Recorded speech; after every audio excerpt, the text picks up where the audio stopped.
Alright, Earthlings, welcome back to the Thundering Dice channel with your boys, the Thundering Dice Brothers, and we are back with Lore vs. Story, the finale of Season 2 of Rings of Power. That is Episode 8, for those of you not keeping track. 8 episodes of abject desecration of the corpse of Tolkien. We had a great metaphor for that in the episode. In fact, all the orcs burning all the scrolls and knowledge of Eregion is very similar to the way that they've been treating Tolkien. Now, with that subtle hint as to where this episode may be going, let's dive into the finale of Rings of Power Season 2. Quick summary for those of you who haven't seen it in a while. We could also title this episode The Crown, because it starts and ends with Sauron's crown. Of course, Sauron's crown has magic abilities. It gives Galadriel a festering wound at the end, which can only be healed by special magic, of course, after a 1,000-foot fall. Or we could also title this How Mortal Wounds Don't Matter, because reasons, plot armor, etc. These characters can't die. So giving them mortal wounds is actually kind of funny oftentimes, because it's like a big fuck you to the audience. I know I've gotten far away from the summary. Just suffice it to say, Eregion is burned. There is a police state in Numenor against the Faithful, who we don't know who the Faithful really are yet. We'll get into that as well. And Isildur isn't dead. We knew that, but we haven't seen him in a while, so I thought maybe the contract had been fucked up and they just weren't going to have him in this season anymore. And they find the haven for themselves while they rebuild and decide what to do to fight Sauron. Yes. I think that's mostly what happened. Yeah, pretty much. I mean, a king died, but, you know, no one really gives a shit about Durin snap, dying of course. by the... Yeah, darn. I completely forgot about the dwarven plot line. Yeah, because it doesn't really matter in the overarching scheme of the Rings of Power, and Durin just, you know, taking off his ring and going, blah, and then getting exploded into a ball of, like, light when the Balrog's sword slashes him in half. Cool. It's a good thing it started out at the beginning that way, because, you know, as your summary caps it up pretty well. You forgot about that whole thing happening, and it doesn't matter. Yep, my bad. No, the show's bad. Yes. It does try to have too many little plot lines. Oh, of course. Oh, yeah, Gandalf or Great Alf. Fuck, Gosh, right. how did I forget about him and the Hobbits? God, see, this show has a too many plot line problem. You know, like instead of having an A and a B plot every for this series, it's just a bunch of like Z plots all, you know, snooze fested together. Yeah, pretty much. So to re-summarize the summary, the things that we forgot: Gandalf gets his staff and parts ways with Nori and Poppy. Nori and Poppy apparently go off with the Stores on their first migration. Yep. First of many migrations, or are they about to find the Shire? Who knows? We probably shouldn't see them again. They're pointless. Literally nothing. Nothing in this season has anything to do with anything about them. Yeah, like I love, because, you know, like as soon as they parted ways, you turned to me and were like, oh, so this was absolutely useless. You could have completely cut this out, and they have no reason to come back here again. So great, we shouldn't be able to see them. And I'm just like, yes, let's hope. But in the depths of my heart, I know they will be back, because fuck this show. So we're gonna have Adventures of Gandalf. Yep. Fantastic. We got to hear Tom Bombadil sing a song that was so obviously shoehorned into the episode. I mean, it has nothing to do. It's not even like an impactful song that they like pulled out of the lore that could have him sing. No, they sing his children's song basically from the book The Hobbit. You know, like it's so out of place. I mean, Lord of the Rings. Lord of the Rings, excuse me. Yeah. Yeah, it's so out of place. It sounds so weird. They try to make it sound all echoey and epic. And speaking of echoey and epic, they have a voiceover by a Hobbit again. Does that ring any bells? Absolutely. A way to end a movie or end a show with an impactful voiceover about moving on and about hope and courage and what the world means. Oh, I've never heard that before. No, it's not like last episode. We talked about the same thing, and I had to fucking splice in Sam and Osgiliath being like, I do understand, Mr. Frodo. It's exactly the same thing. And then instead of ending the episode there, we have like 3 epilogues. Yes. Yeah, 3 epilogues that just like end to an end to an end. It's so weird. It's just so off. And then I mean, like on like the raising of Eregion, when that like finally happens, it's great when when the dwarves show up and they're using all crossbolts. Like every single person in this show, except for like a select few, all loved ranged weapons. Like none of them will like wield a sword or an axe in earnest, but they will all pick up a bow or a crossbow and call like, all right, I am now a marksman. Let's go for it, Legolas time. And they often don't use it like a ranged weapon. They use it more like a melee weapon. Like, how many times do you see a dwarf or an elf run around and try to fight somebody close quarters, but with a bow and an arrow? You know, like, literally, perfect case in point this episode. A elf evades some enemies, jumps onto a rooftop, and slides off the rooftop, smack dab into the middle of a group of orcs, and promptly gets slaughtered. Okay, so it shows a great example of why ranged weapons don't work in a melee situation. It also shows you that it's really, really dumb to write a character or even show anything where a character jumps into it. Like, you're proving the point that it's pointless. You could have stayed there on the roof and picked them off. Instead, he jumps in there and gets killed. Yeah. We didn't actually need that scene at all, now that I think about it. I know this whole show we didn't need. It's just a collection of scenes we didn't need. Yeah. This whole show is a collection of scenes we didn't need. Like, no parts of it finished, no parts of it ending. Even the people who get injured, Arondir, Elrond, and Random Elf from, like, episode 4. Arondir gets stabbed in the stomach.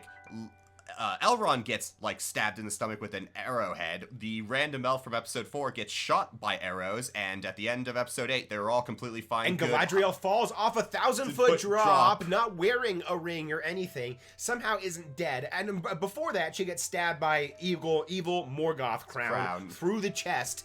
Kind of vital area, like generally. Really big shaft of metal just slicing through organs and bone and shit like that. And then they don't, and this is where the show actually had like the ability to claw back something. When Elrond takes Nenya and puts on the ring, he says, "We can save her." Now that would have been an excellent time to reach back into the lore and remember, well, Elrond is a master of healing. He is probably the best healer in Middle Earth, not only because of, because of who he is, but also his special lineage, being a child of, being grandchild of Luthien, or great-grandchild, one of the two, and stuff like that. So you could have had an actual showcase of something that is real. Elrond really healed. It would have been a decent callback to him saving, call forward to when he saves Frodo, taking the splinter that's slowly moving towards his heart in the Fellowship of the Ring. You could have had a call forward to something like that, and it would have been one of the one times where it worked. But no, they don't even have the fucking decency to do that. All they do is show Elrond putting on his ring, and then cutscene, or Nenya, and then cutscene. I wouldn't even have thought about that until you mentioned it too. Like, that would have been such a good moment for a show full of callbacks that are shoehorned in. That'd be one that actually would have worked. Yes. And they, they'd rather make stuff up, I guess, than take something that they could actually use. It's really freaking sad. And I guess they also sort of landed on something correct, where Elrond is the one who leads the survivors out of, Eregion and brings them to Imladris as the war of Sauron and the elves is raging all around them. Like, that part sort of more or less works. And when I mean more or less, like, they're still fucking with the time here pretty hardcore, and it doesn't, and the chronology doesn't work, but like, it's like I'm willing to give them this real small nugget, even though it's like 50% wrong, because that's how like bad the rest of the show is. But like, you're just like, all right, fine, fuck it. Sauron now has the rings. His forces are in Eregion, raging and rampaging and ruining everything. The elves are in kind of like a full retreat, depending on how you want to look at it. And you don't really know. The doors of Durin might be closed. They might not be closed. You're not really sure either, because there's either a succession war about to start in season 3, or somehow Durin will just, like, Deus Ex Machina get the crown because he wants to. And then they still have to...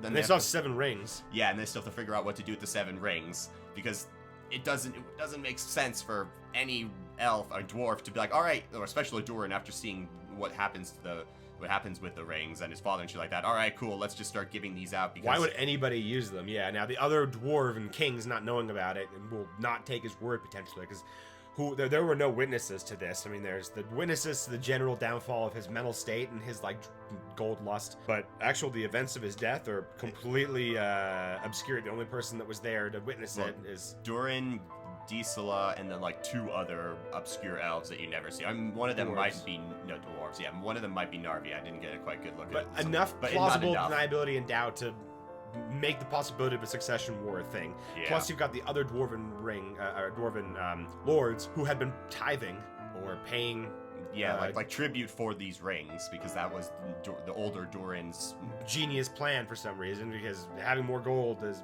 Gold clearly lust. yeah, whatever, gold lust, exactly. So the ring is powerful in that way. Apparently it happens really, really fast. They're not going to believe it. There's going to be some kind of a conflict, obviously, in season 3 surrounding that. Yeah, so however that works. But fine, whatever. The dwarves are like the least of my problems generally with this show, because they're a pretty minor plot point all told. You could, again, completely remove them from the story, and nothing really changes. Like, yes, the dwarves have rings of power, but the dwarves aren't really that important from what I can tell to the way that this story unfolds, period. Like, whether it's the story that's being told or the lore on which it's loosely based. Like the dwarves don't play any type of active or passive role beyond giving a little mithril for a few of the rings. I mean, most of them are set in gold anyway, so it's like beyond the fact that they're there and there's a relationship between Celebrimbor and Narvi, there is really not much for the dwarves to be doing in this point of the Rings of Power. So yeah, you can totally just get rid of them and it'd be fine. Oh no, I figured out why they're there. So we can see the Balrog. We Yeah, can remember, actually, this is that Lord of the Rings, exactly. guys, don't forget. And just speaking of that, even Celebrimbor actually says to Sauron, Lord of the Rings, right before he dies. And then Sauron like tears up and has like this little fucking cry what was session. that about? What Why the was hell? why was he all emotional about this? I never pegged Sauron as the sentimental type. No, yeah, absolutely. It makes no sense. At least they got Him being feathered with arrows and tortured for the rings, correct, right? Yeah. That is correct, yeah. And I hope that in the next season we do see Celebrimbor's body used as Sauron's standard as he and his armies rampage all over J.R.R. and destroy. I do hope that happens too. I kind of doubt it, but it would be a nice touch metal. to it's fucking hardcore. And then, this leads me to the most obvious plot point that everybody saw coming, including the characters, the sudden but inevitable betrayal of Sauron or Anatar or the orcs to Sauron. Yeah. It was always gonna happen eventually. Yeah, Adar was not going to be able to maintain control over the orcs sooner or later. They're going to turn on him. So yeah, when it does finally happen, it's super predictable. But then it's there's sort of cunning, treachery to get back, and then surprise stab Adar and stuff. It's a callback to the very beginning of season 2 when Adar was supposed to crown young Sauron with a different actor, and then turns around and stabs him, and then all the other orcs start stabbing him and shit like that, and they both fall on the ground, and there's a circle of orcs just stabbing fest. He's like, it's supposed to be a just as it begins, so it ends, but fails in the delivery. The time is a flat circle thing is a trope that only works if you care about the show. Yes. And you actually want to pick up on those details. So it's not that we don't care about the show so much as there's just so many shoehorned callbacks, foreshadowing, backshadowing, adjacent shadowing, who knows, that it's hard to keep track of them all when you're just sort of beat about the face with it constantly. It's not subtle, and you get tired of it, and you get tired of the callbacks, and you get tired of the forced epicness. Yeah, the forced epicness, the crappy dialogue that's supposed to sound pithy and epic at the same time while still trying to maintain. Celebrimbor's death, great example of that. Watch that scene, guys, if you want to know exactly an example of really epic dialogue delivered as well as possible. This guy committed. He full sends his lines, and yet it sounds so cheesy because it's not a stage play. We're not watching King Lear or something. No. This is supposed to be it's fantasy, epic fantasy, but it's also... You're supposed to be watching this without a without knowing that there's a camera. This is supposed to feel like real life happening in front of you. Yeah, thank you. I couldn't figure out how to articulate that. Yeah. Instead, it does feel like you are, sitting down and they are on a stage, and everything needs to be overacted and dramatized to convey the emotions and the feelings and everything that the scene is going for, instead of being able to blend it all perfectly, with the reality of television. They just can't do it. And it just misses its mark so much. Season long, the dialogue suffers from this kind of over epicness or over reliance on epic sound bites. Things that sound great in a teaser, in a promo, or even read in a book, in the Silmarillion, the Children of Hurin.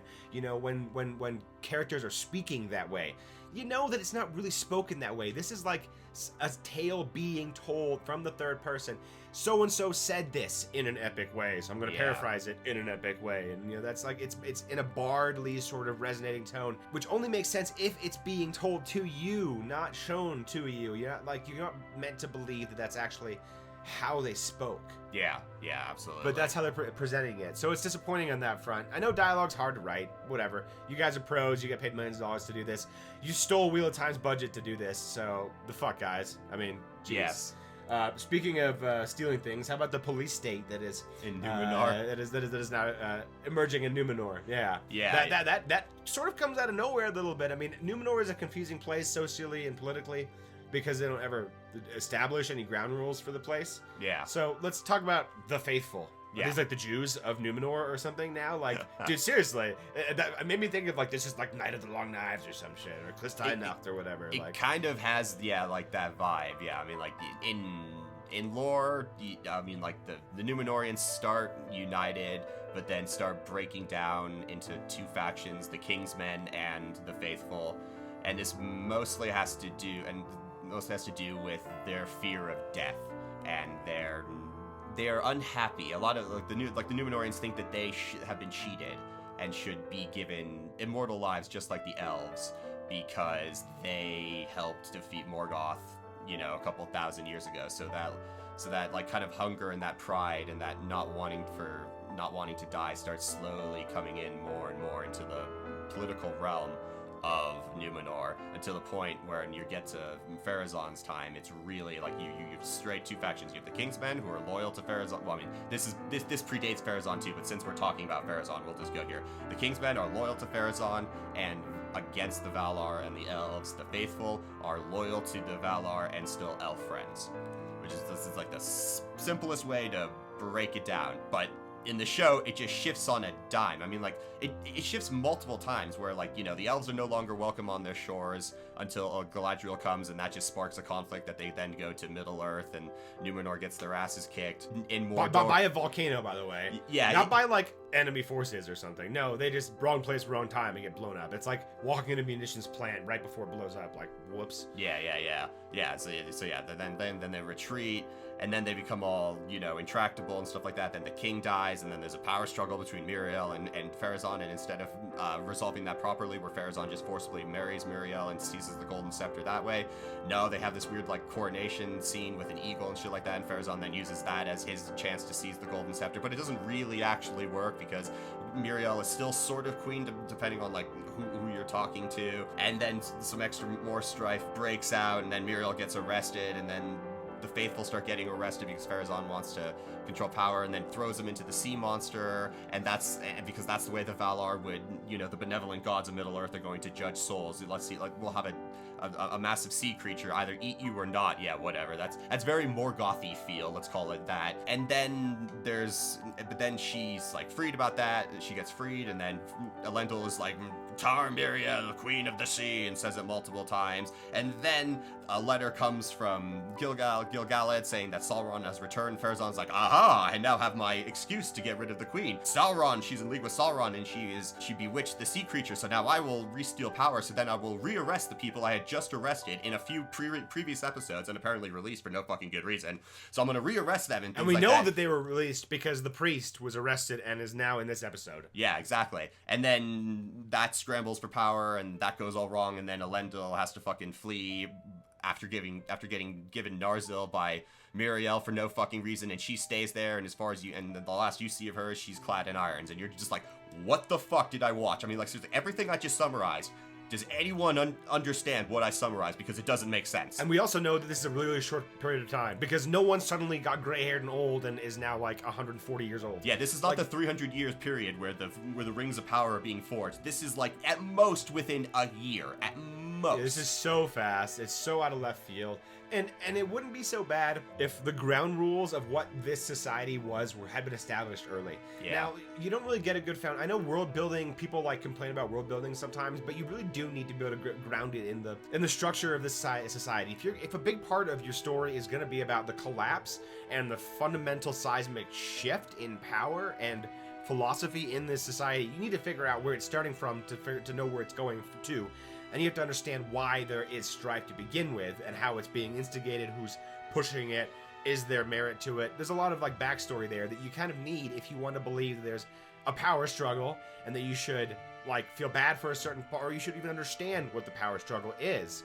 You don't get any of that at all. You get elves bad, except that old people, we like the elves actually, so we're gonna go over to Middle Earth, and we're gonna, oh, never mind, now we really hate, now we fucking hate everybody ever associated with them, to the point we're gonna fucking murder them. It's gonna be great, to a cartoonishly evil degree. Yeah, everything in Numenor is a write-off. It makes no sense. It's just poorly executed, and makes the Tolkien lover side of me scream in rage. Yep. And you can't even give it like the benefit of like something, new or exciting, like if it was a story that, okay, it's not necessarily out of the Legendarium, but it's placed in this area, and it's kind of like the adventures of so-and-so in this place that does exist. Yeah. I could give them a lot more leeway for making shit up, because why not? Yeah. Like people love to take beloved settings and place other characters in them to tell the story or show the story in a different way or whatever. And yeah, it's not lore accurate, but at least you could start to forgive it. No, they're trying to shoehorn as much and many characters from lore as possible, to the point where you can't actually invest yourself in anybody. Yeah. Now, you know that Galadriel, when she falls off that cliff, she's not dead. When Elrond gets stabbed, he's not dead. When Isildur gets stabbed, or trampled, or left behind, or stuck in Shelob's lair, yeah, he's not dead. Yeah, and it's difficult for me to articulate why that's different from like Frodo not dying in the cave, or that this ring will eventually be destroyed in Lord of the Rings when you're watching the trilogy. There's no part of you that's watching this, even if you're a complete novice, who thinks that the end of all of this means that Sauron wins. Yeah. It's not going to happen that way. No. And yet you still care about like the dangers that your heroes are put into. Well, yeah, it's because like none of the dangers that he's put into, and like the situations that he survived, and like the way it happens, are unbelievable. Like when Frodo gets stabbed on Weathertop, and 17 days later the shard finally gets taken out of his side, and Gandalf's just like, I didn't have much hope. Just straight out, I'm kind of saying this, Frodo. I thought you were gonna be dead. Like this is my personal thing and stuff like that. Like you get the sense of danger is real, and like getting stabbed on like the shoulder and things like that, and like having your arms slowly become cold and numb and not being able to move and things like that, and then seeing a mist start descending over the world, a slow evolution of you succumbing to that fatal wound, makes sense, because like it has like the physical part makes sense, like it's a physical wound, but there's also a magical part of it, because Glorfindel says, well, there are runes upon the hilt that you can't see, Aragorn, but this is an evil thing. It's evil, but like this is eviler than you realize, and things like that. So like all that combination allows you to believe, like I understand like how he gets stabbed, how like I see him slowly like fading. I see the problems that are happening, and then he gets healed by Elrond by like this magical healer and shit like that. Oh yeah, that makes sense. I can do it. Galadriel just falling off a cliff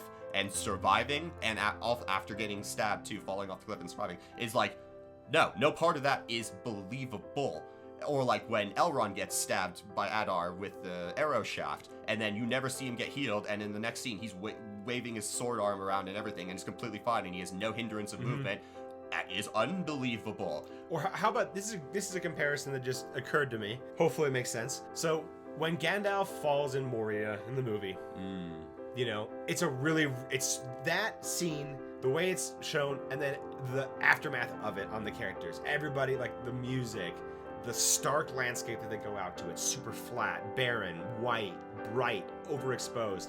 Everybody is crying. The music is beautiful. You all feel it. He's not dead, because he's gonna come back. Like, come on, it's Lord of the Rings, man. Gandalf doesn't die in the first act. Well, you don't know that if you haven't read it. Right, yeah. But in general, like you really, really feel that. Galadriel falling. Nothing strings the heart, like pulls at your heartstrings at all. You even have a shot where you see the other heroes in the story looking and watching her fall, and it's so flat and boring, and none of them are none of them have any type of like distress on their face. It's like they were just watching a leaf fall from a tree, like, oh yeah, cool. yeah, it was really, really anticlimactic. This as a finale, they tried to make, okay, can you point in the finale to the finale. Like, I know that this is part 2 of 5, right? Fine, we finished the second season. And I don't expect all the loose ends to be wrapped up ever in a second season. That'd be ridiculous, right? But most shows, for a finale, even a continuation, will have, like they'll point to one event that, like, really matters the most in that episode or in that season or whatever, and they'll try to focus on that. Can you identify that in this, really? Ironically, yes, Okay. but it's the worst. Okay.